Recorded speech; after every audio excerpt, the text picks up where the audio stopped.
So folks, we're continuing our look at our method of undetermined coefficients. Again, from before, we've already found the solution to the corresponding homogeneous ODE, that is for y double prime plus 4y prime minus 2y equals 0. We know that the solution, the general solution of that is c1e to the minus 2 plus the square root of 6 times t plus c2e to the minus 2 minus the square root of 6 times t. And now what we need is our guess at yp. And remember what we're looking for.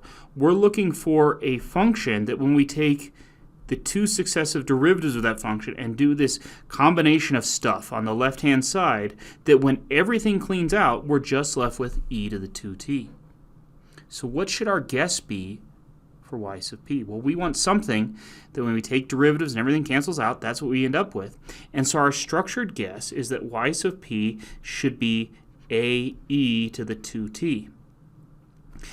And now we're ready to go ahead and check that. So if we take two successive derivatives, we get 2a e to the 2t for the first derivative, and for the second derivative we get 4a e to the 2t. Plugging all of this into the original ODE gives me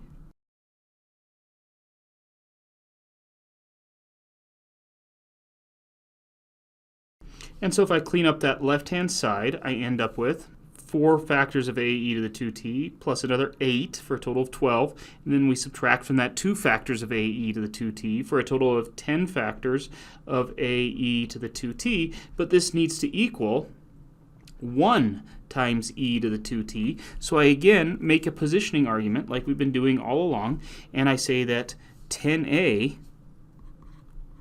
must equal 1. Therefore, a must equal 1/10.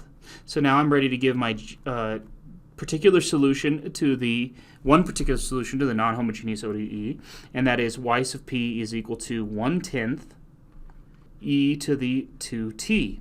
Now I can give my general solution, y sub t equals, and it's just going to be the corresponding homogeneous ODE,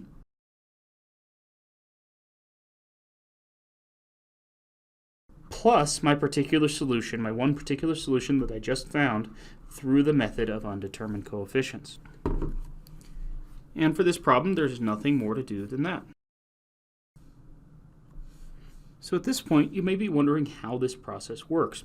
The idea is when we go to make our guess at what yp should be, our guess at what the particular solution should be, it needs to be a linear combination of all linearly independent functions found in the forcing function f of x. So even though I'm using a different variable here, here's that forcing function f of x on the right-hand side of the ODE when we put it into this linear form like so.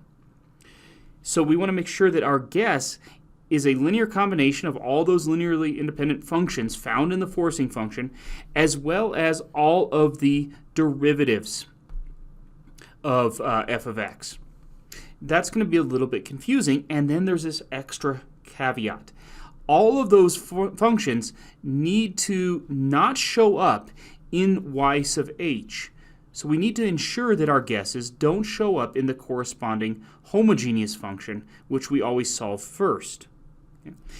In the case where our particular solution guess has functions that also appear in the corresponding homogeneous equation, then we multiply those duplicated functions that have already been found in the homogeneous equation by x to the n, where n is the smallest positive integer that gives a unique form that hasn't already been guessed.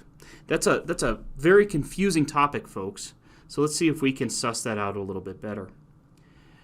So here I've got this new differential equation. It's again linear. Again, I have constant coefficients, and in this case it's non-homogeneous. And what I'd like to do is sort of naively move through this problem without paying attention to the steps that I gave up above here, just to show you what happens. So normally you would think that you should guess y sub p equals a e to the minus 4x. In this case, our independent variable is x. And that's a good guess, because here our forcing function was e to the 2t, and we guessed a e to the 2t as our guess at the particular solution. But in this case, something's going to go awry. Let's see what happens. When I go to take the first derivative of this, And if I take the second derivative, if I now take these three functions and plug them all into the original ODE, I end up with this.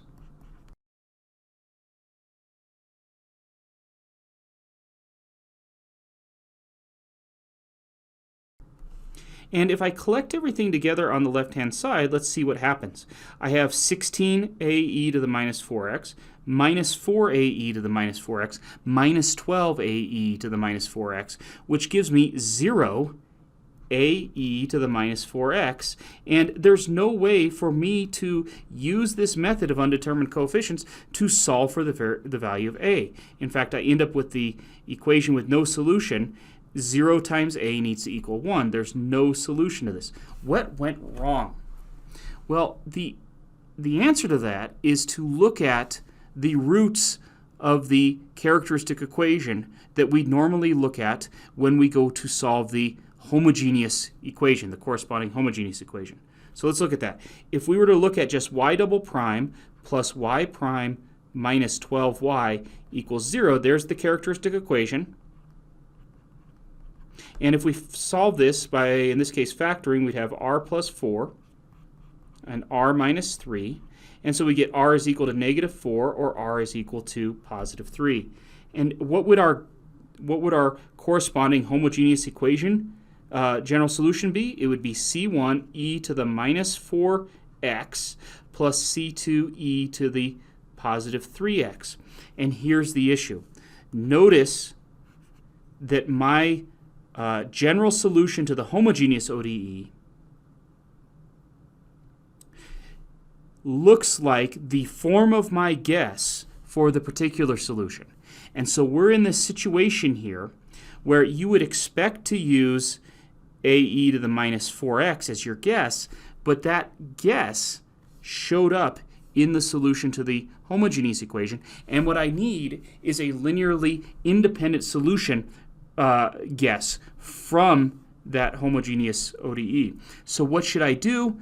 The advice that we're given is to multiply it by x to the nth power, where n is enough, a large enough power to sort of, I think, miss or clear the solutions in the homogeneous equation.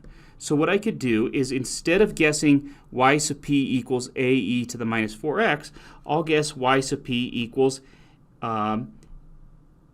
ax e to the minus 4x.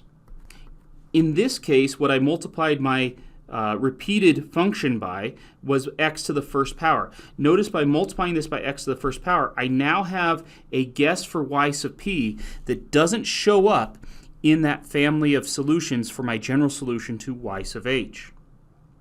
Then we're on the right track.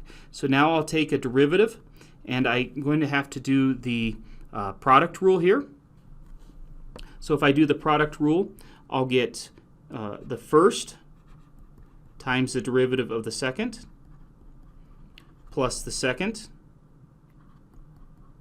times the derivative of the first. It's always helpful to rearrange that. I could factor out an a from that, an ae to the minus 4x, and that would leave me with minus 4x plus 1, or let's take one more step to rearrange that.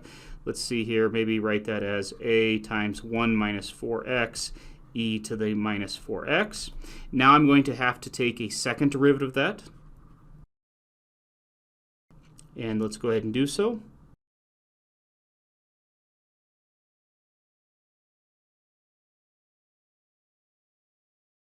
Collecting like terms, let's see what we end up with.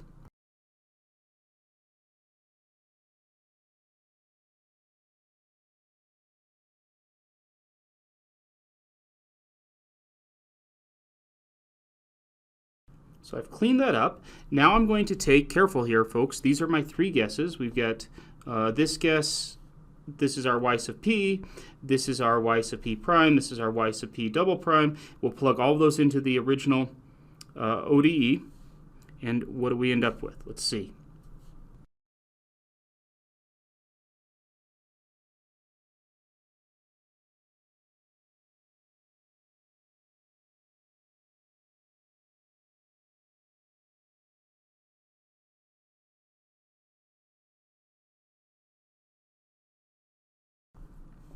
If I collect together the like terms, and I drop that x. If I collect together the like terms, we would have 16a minus 4a minus 12a all times x e to the minus 4x.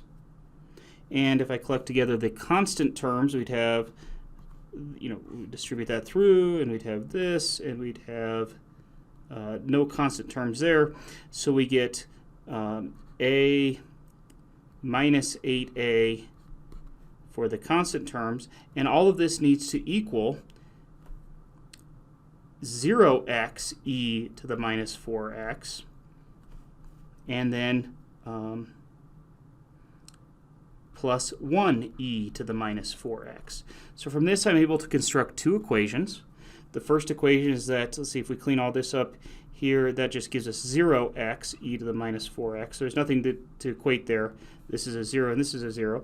But then I also get that minus 7a from this equation needs to equal 1. And so we find that a is equal to minus 1/7. So now, folks, we're ready to give our particular solution. Our particular solution, y sub p, is minus 1/7. And we would have thought it would have been just e to the minus 4x, but because we had to give a linearly independent solution from what we had in the homogeneous equation, we've got that factor of x that we introduced there. So now I'm ready to give the general solution. And so we get y sub t is equal to, we'll just do the homogeneous solution, e to the minus 4x plus c2 e to the 3x. That was our y sub h. And we add to that our particular solution, which was a little bit more challenging to find in this case because of the unique situation where our forcing function on the right was already in the form of one of our homogeneous solutions. Because of that, rather than guessing a e to the minus 4x, which is maybe what you would have guessed, we instead picked ax e to the minus 4x. This was quite a bit messier now. You could see that these problems can get pretty unwieldy pretty fast. I had to take two derivatives of that. That involved doing the product rule both times. And then I collected together the like terms, and I found that a had to be minus 1/7.